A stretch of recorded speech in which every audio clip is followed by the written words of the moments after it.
Today, I'm going to talk about 10 things I wish I knew about IE Madrid, particularly University, as a second-year student doing my bachelor's degree. I'm currently taking the business and law dual degree, so I get a double major basically at the end of my 5-year program. Yeah, I'm doing this video because when I first joined IE, I didn't know what to expect, and I was looking all over the internet from personal reviews done by current students, and it wasn't there, and I want to be able to help other students who's looking for information and is interested in joining the bachelor's program.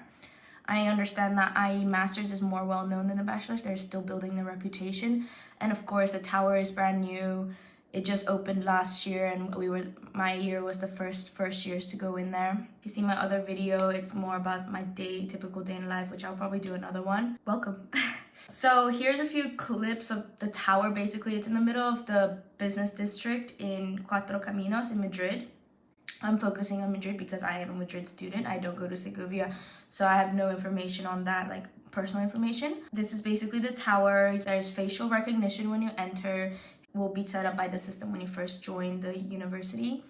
The lift is you press the button and then it will just take you straight to the lift. And the problem is it's always super crowded during like the transition times, so that's quite annoying, but you know, it is what it is. There's a lot of students that needs to go to classes at the same time. And then on the outside this year, they finally built like the mall that was downstairs, so we have a lot more restaurants that we can go and chill, and it's really nice. It's so much better this year because of those, since the food in school was a bit too expensive and not worth its price. And of course, like if you have school during lunch times and stuff, that was the only choice. But now we have more choices when it comes to food, and it's so much nicer. You can chill with friends, you can see so many people around, and it's amazing. I live 40 minutes by metro away. It's not that difficult to go around Madrid, so it's completely fine. I wouldn't recommend to live right next to uni just because it's not necessary. I mean, the other option is just waking up a bit extra earlier to take the metro, and I'll talk about this later on in the video, but basically it's not like the dorm life that you would expect in other countries. So it's so much better to live in the middle of Madrid, like, or I don't know, from my experience that is, because when you're outside of school, when you don't have school, you're gonna want to go around like Salamanca, for example, which is like kind of in the center a bit. But yeah, anyways, to the start of the video, the first thing I wish I knew is that we have set classes. What I mean is that you don't have big lecture rooms. It's more like 40 to 60 people in one room, and this is good and a bad thing. The good thing is, you know, you get more opportunities to actually meet the people in your class, unlike a lecture room where people, I don't know, there's like 100 or 200 people, you're not gonna know everyone there.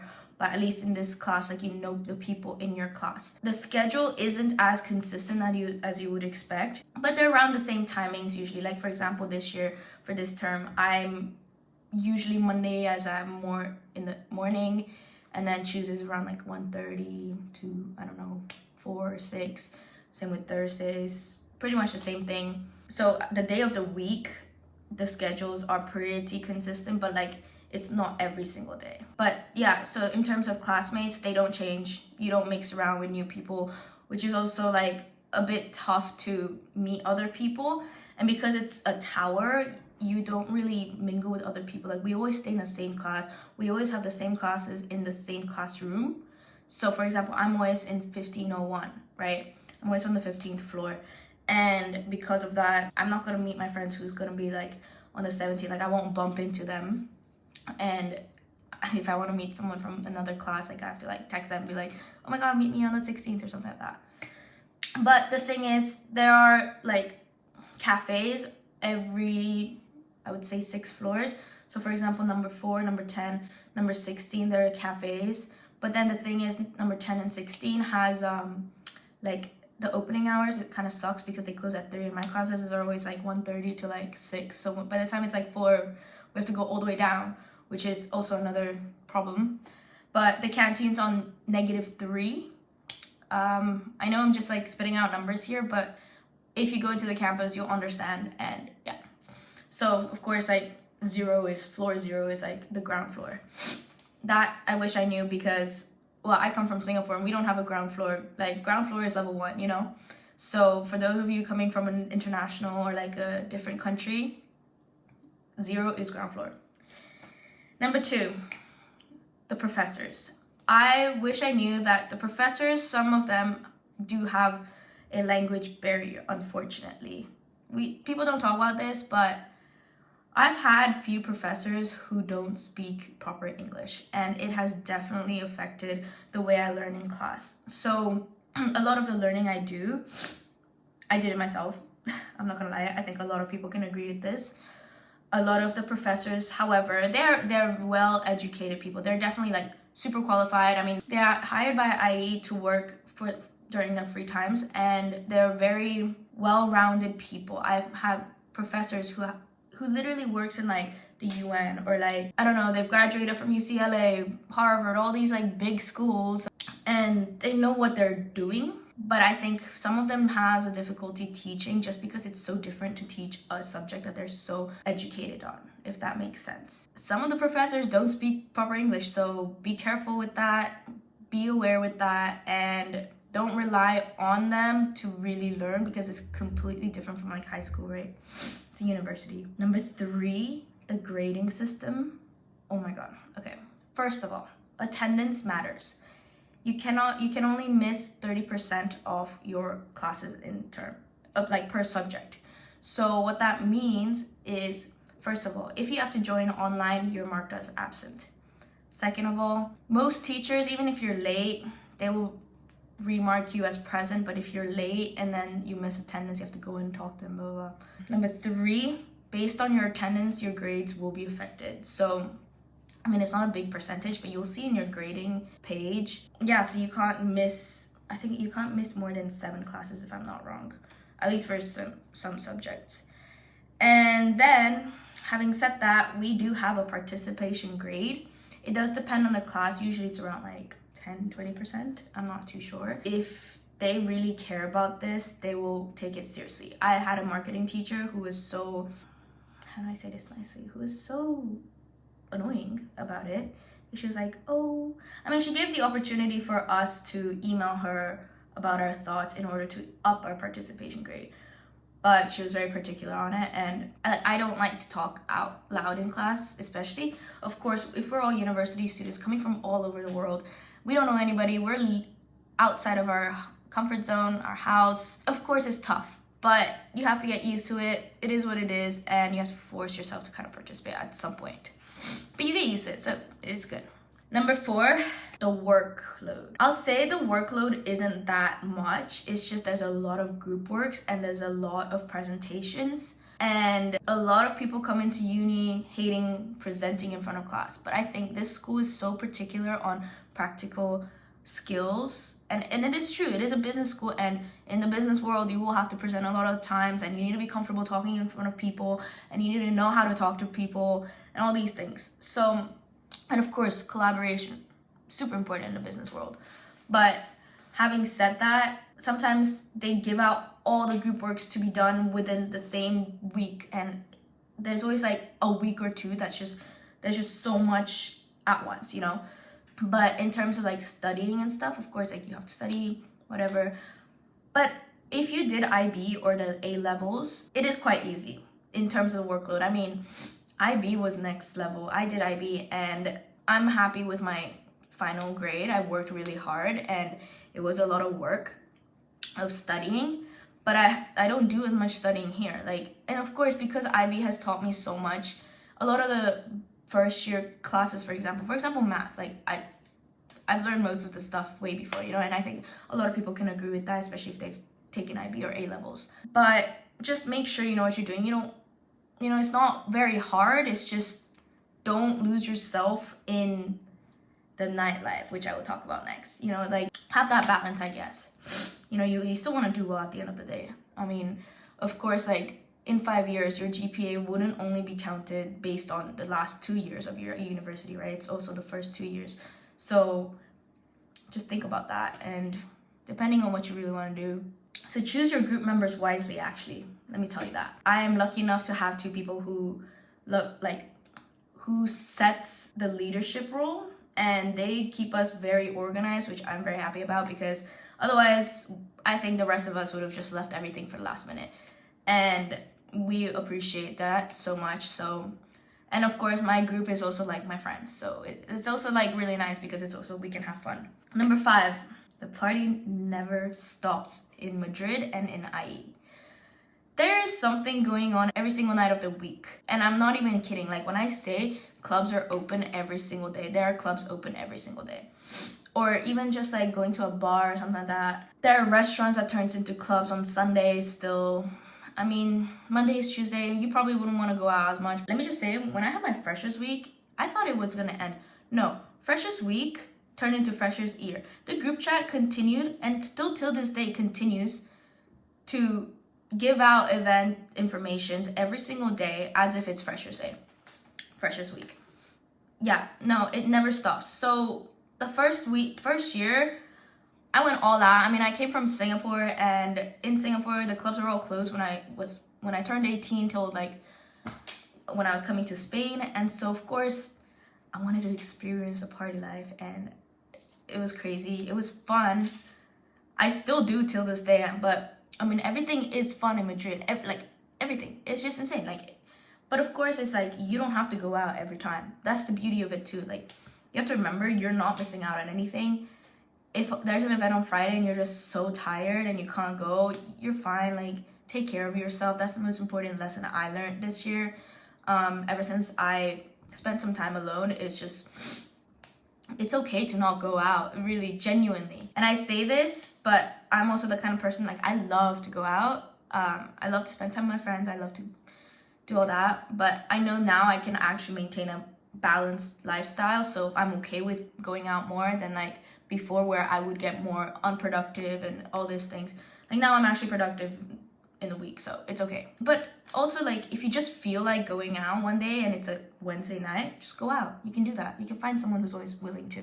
And in IE, there's always people, like, the people are always like ready to party. Let's just say that. Number 6, the terms and weekend holidays.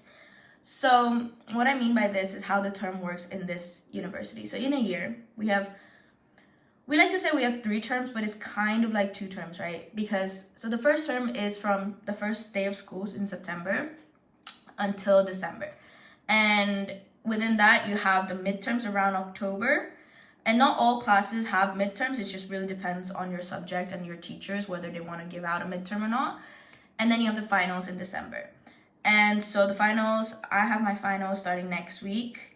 And it's over like 2 weeks. And I have about 8 courses this term. It also means that the beauty of it is that, especially after the midterms, there's like these 2-3 weeks is super like calming. Like, you don't have to do anything. The group works are all like done before the midterms. Well, not all, but like most of them are due around the midterms. Like I said, like they like to make everything due all at once. So then the week after, for example, when I had my midterms in October, I was able to go to Barcelona the weekend after. Like, my friends went to Amsterdam. Or honestly, you can do that any weekend. That's quite nice. And I've heard in other universities, for example, in the US, they have an exam like every 2 weeks or something like that actually counts to your grade. And that's like, because of that, here is somewhere you can have a break. You can experience more things to do with your life. And I really, really love that about IE and Madrid, and the way it works. And then you have the second term from January. The reason why it's kind of split is because like some courses, like the ones that don't take up 6 credits in your transcript, maybe like 3 or 2, they start maybe mid-March, mid-April. So like it's like term 2 is like January to like April break, which is like 1 week, and then April to June. But then June is like that time is more like exam season. So I wouldn't count it as a term. I think some people do, but like I like to say the second term is January to June. The finals in the next year is like end of May. Number 7, the student lifestyle. What I wish I knew is that it is extremely different from the US and UK student lifestyle. So when I was searching for real life reviews done by students here, I didn't know anything, and the best I could get was from the UK and US schools. But the thing about them is that they're required to stay in their dorm, right? They have dorms provided by the school. For us, there are student residences in Madrid that's not from the school, but the school is partnered with them so that when you do apply and you talk to student services, you are able to, get some information. But really, you have to do your own application to live in that student housing. And my best recommendation is Reza. I have a lot of friends who stayed there the first year, and they met a lot of people, a lot of opportunities to mingle with other people. My residence wasn't good at all. I didn't get to meet a lot of people, but luckily I became friends with two neighbors who were actually exchange students, and they're really important to me now. But which I filmed a video with them before, and also my other neighbor who lived a doorway from me. She's amazing. So I was lucky enough to meet them, but most of the people in my residence, they complained that we couldn't meet anyone. Something was always broken. It was just really not great. It's just the location that was amazing because I was in the middle of Salamanca, which is how do I explain it? It's kind of it's just a pretty main part of Madrid. And so yeah, I would recommend Reza if you look it up. There's a few around Madrid. And that's the best way you can meet people from your residence. Now I live in an apartment by myself. I prefer to live by myself, and I like to have my own kitchen and things like that. But of course, the first year, it's great to have a student housing experience as well, and to really get to know Madrid better. It's better than living alone in a random apartment. You want to do that stuff in the second year when you're more comfortable with Madrid, knowing where you want to live and things like that. But it's all up to you, And that's why I mentioned it's better to not stay right next to IE. I mean, you could if you wanted to. I've had friends who do stay there. But if you do like to go out a lot and stuff, it's better to stay near the city center, because at least that way you can go out and not have to travel a lot during the night and pay for Ubers and stuff. I mean, the Ubers is not that bad, but of course it adds up if you keep going out, because the metro closes around 1 a.m. Having said that, because it's so different from the UK and the US dorm life, you have your own life that is separate from the student life. So you have your uni life, you go to classes, you do your work, right? But it's not you are always in a common area chilling with friends, or you're always in a boarding house or whatever. Personally, I really enjoyed that. I like to have a separate life. I like to have time for my hobbies. It's you get to live the life that you want, and you get to create the life that you want to live from a very young age. And I think that's a very great opportunity, and I think that's very useful, and you have a lot of time to really learn more about yourself. I mean, we're at such an important time of our lives, early 20s. I mean, I'm 20 and I'm learning a lot about myself, and I wouldn't want to constantly be in that school environment if I was in a dorm. Having said that, when I was moving out to an apartment, it was a bit difficult. I was quite stressed out trying to find places, and I mean, and now I found a great place. I love where I live, but I'll probably move out next year as well, and I get to experience so much. Number 8, the language. I highly, highly, highly recommend that you know some Spanish when you come to Spain. Of course, IE is super international. There's so many people from all over the world. Knowing Spanish is definitely such an advantage. I learned Spanish for 4 years before I came to Madrid, so I didn't know quite a lot, but I wasn't comfortable speaking. I still am not, I'm not gonna lie, and I'm still quite limited. But, it compared to people who did not know anything, it was a lot easier for me. At least I can do the basics. And when you enter IE, they're gonna ask you to do a placement test.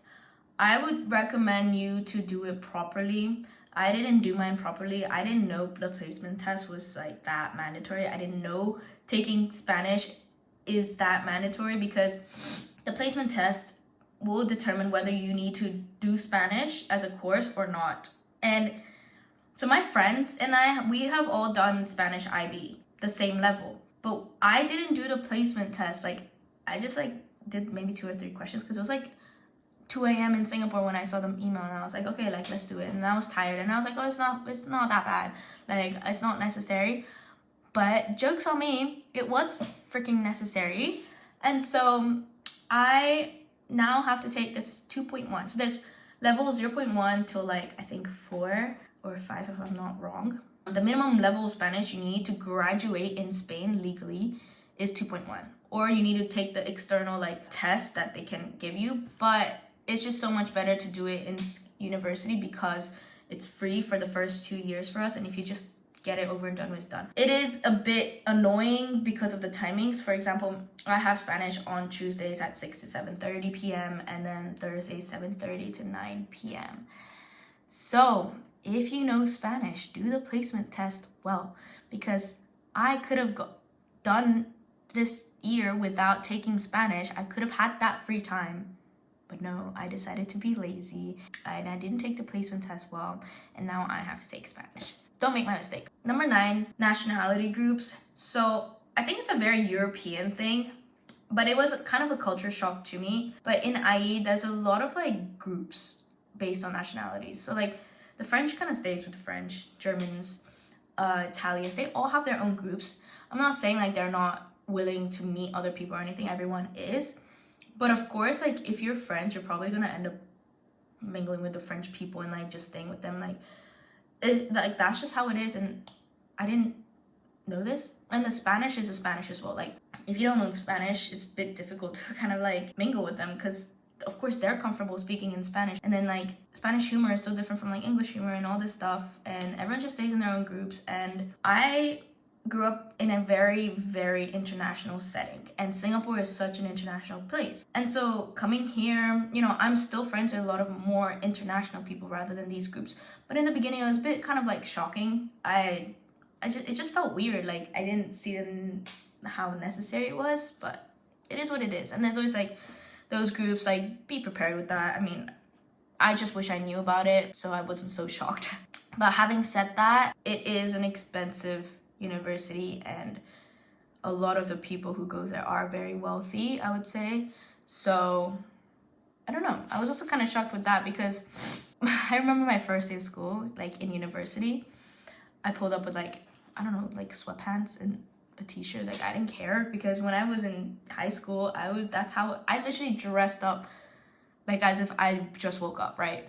And I think that's like common in some countries. I don't know how it is in some places, but in Europe, I think it's such a big thing to like dress nicely to school. I don't know.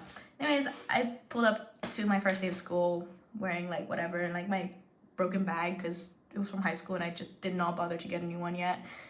And then I'm surrounded by all these people on the first day of school of orientation with like Dior saddlebags and blazers, and I just remember seeing a Dior saddlebag on the first day of school. I was like, you're bringing that as like your school bag? Like, where's your laptop? They're all carrying the laptop in their hand, like things like that. Like, I was kind of shocked. I was kind of like, what? Like, am I supposed to dress up nicely? Because I wasn't someone who put effort when I go to school, and I still don't sometimes. Like, you'll see me every day. Like, one day I'll be dressed up with like boots and stockings and a button-up shirt with like a knit, I don't know, very European, I guess. And then the next day I will pull up in sweatpants. Like now it's fine. Now that I know the people, it's fine. But if you show up on the first day looking like a hobo like I did, don't be surprised. I'm not saying it's a good or bad thing. Like it is what it is, you know. And number 10, labs. So we get to do these things called labs, which is basically internal internships provided by IE, but while working with other companies, like real life companies. So for example, we have the marketing lab, we have the behavior lab, we have communications, we have finance lab, the legal clinic lab. The enrollment periods, they will like tell you about it and things like that. I took a lab last year and they're worth 3 credits on your transcript, so it's really good, and you can put it on your transcript as well, on your CV.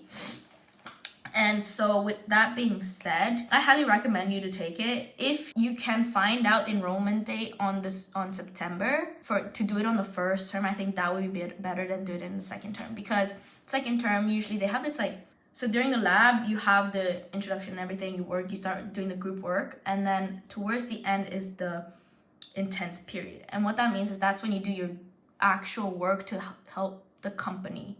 So for example, my marketing lab was, we needed to work with one company and come up with a solution for their marketing project, because they wanted a campaign on mass media with a certain budget. And you know, we had to work on that, and luckily luckily for me, it was online. So I had a trip planned in June with my friends, and my lab clashed with it, but I could still do it in the mornings.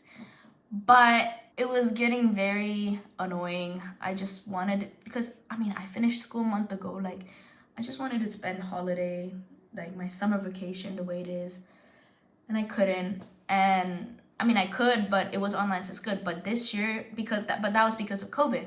But this year, I'm pretty sure it's not online. And so, for example, if you plan a trip, you can't leave. So be careful with that. But they're really good, and I would recommend for you to try it out for sure, especially the first year. Second year you could too, but I would probably recommend doing an internship like somewhere else. But because it is also more group work, and you're not gonna know most people there probably. So if you're like shy, if you're not comfortable, it's definitely great to put yourself out there, and I'm super up for like getting yourself outside the comfort zone. And that's why I'm really glad I did that, because I know I hate joining programs where I don't know anybody, for example. I can get really shy in terms of that. Apart from that, it was all good, and I would highly recommend to do that. So thank you for listening to my video today. I hope I was able to provide some sort of insight on what it's like and what to expect. And any questions, honestly, reach out to me. You can DM me on Instagram, which is on my YouTube banner. Look at my other videos. I'm gonna make more videos on IE, and I hope I can help whoever needs the help, because I want to provide the support that I needed when I was applying to IE. Thank you, and my next video will probably be about my day-to-day life in IE once again. Thank you.